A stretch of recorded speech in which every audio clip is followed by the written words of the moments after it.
Hi, my name is Landon and in my process speech today, I'll be field stripping the AR-15. This process begins with the basic separation of the upper receiver and the lower receiver, and then further disassembly with the parts inside. When I was first shown this process, I thought it was quite complicated by my uncle who manufactures firearms.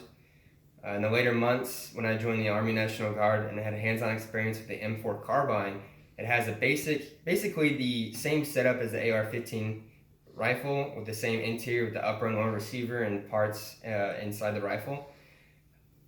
When I had hands-on experience, this process really isn't as complicated as I once thought, and today I'll be showing you how to do this. It's very important to separate the AR-15 and maintain proper cleaning equity with the parts inside to keep a proper firing function for the AR-15 to reduce risks of weapon jam or any other malfunctions that could cause the weapon and harm the weapon or yourself. So to begin this process, you can use a round from the AR-15, this .223 bullet, but for today we'll only be using a simple pin. To begin, you want to separate again the two receivers, the upper receiver and lower receiver. You want to locate the first pin located above the mag well, and the second pin, which is located above the grip. To remove, simply take your pin and press down on the pin located on the AR-15. Flip the AR-15 over, grab the pin with your fingers, you'll pull out and hear a click. That's how you know the pin has been removed out of place. Now again, as you can see, the upper receiver being the barrel and the sight, essentially, and the lower receiver being separated now we will be removing the charging handle and the bolt group carrier.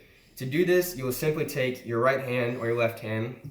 I'm right-handed, so take my right hand on the charging handle and pull out. You'll notice that the bolt group carrier slides out with it, and so does the charging handle. You'll notice this indent in the charging handle. You need to know that for later. But to begin the process of disassembly for the bolt group carrier, you're going to first want to remove the firing pin located inside and the bolt located on top. So to remove the firing pin, you're going to locate the resistance pin, which is this very small pin located right here. So I use my pin to begin this process, and then I use my fingers to remove it. And as you notice, my firing pin just falls right out of the bolt group carrier. Sometimes it won't, so you have to take your fingers and remove it yourself. That depends on how clean or how dirty your bolt group carrier is. Now to remove the bolt, you're going to want to slide it down in its downmost position. So it starts in the upmost. You want to move it to its down, and you're going to want to locate the bolt hem. You'll notice that the bolt hem is in this sideways rectangular position. In this position, it cannot be removed from the bolt group carrier. So simply spin it till it's a standing up rectangle, and simply it should just pull out, just as easy as that. And as well, just as easy as that, the bolt should be removed from the bolt group carrier. Now, you have disassembled the bolt group carrier and essentially done the field strip for the AR-15.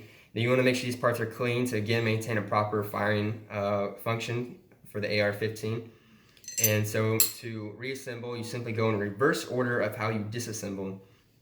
Now when you're reassembling when you replace the bolt back into the bolt group carrier, sometimes you look in this hole and you see an oval shape. Well, if it's an oval shape, the bolt hem won't go back into place. This time it was the circle shape. But if it's an oval, if I had the bolt backwards, at this position, the bolt hem will not go back into the bolt group carrier, no matter how hard or what angle you try to put it back in, it will not.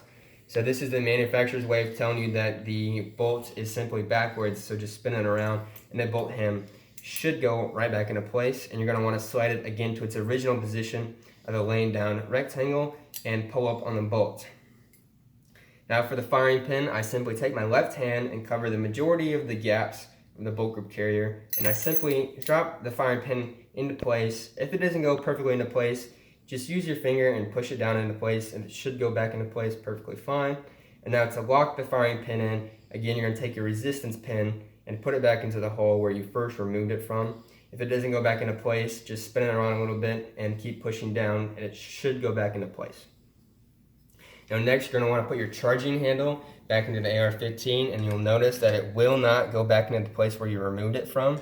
So simply go down about 1 centimeter and go in and up on the top part of the barrel, and it should lock into place.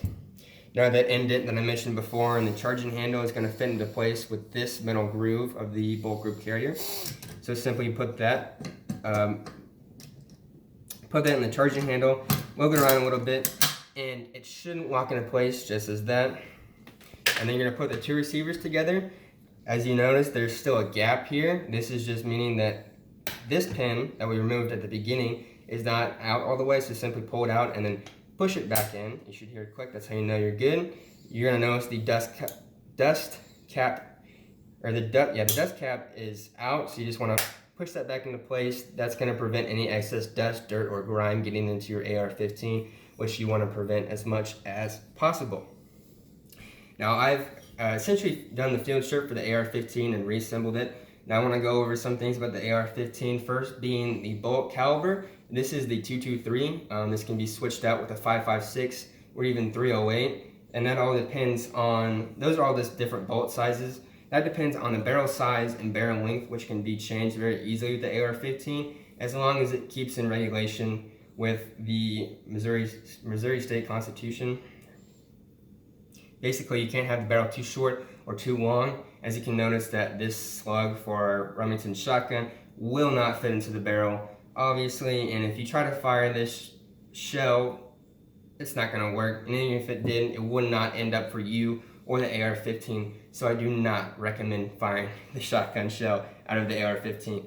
And then one fact that I really quickly want to go over that I find quite astonishing actually is that most people don't even know what the AR and AR-15 stands for. Most people believe it stands for assault rifle or automatic rifle, which is not true at all. It actually is an acronym for the company that first developed the AR-15 in the 1960s. That company is called Armalite. The company, which has since been bought out for the rights for the AR-15, have developed many other variants of the AR, which is the AR-10, AR-7, AR-3, and there's about 7 other variants of the AR rifle out there.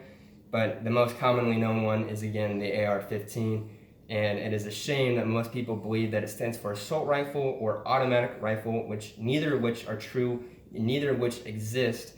The automatic rifle not being the AR-15 because one pull with the trigger, no matter how hard or how long you hold it, only one bolt will be exiting out of the rifle or the barrel, rifle and barrel.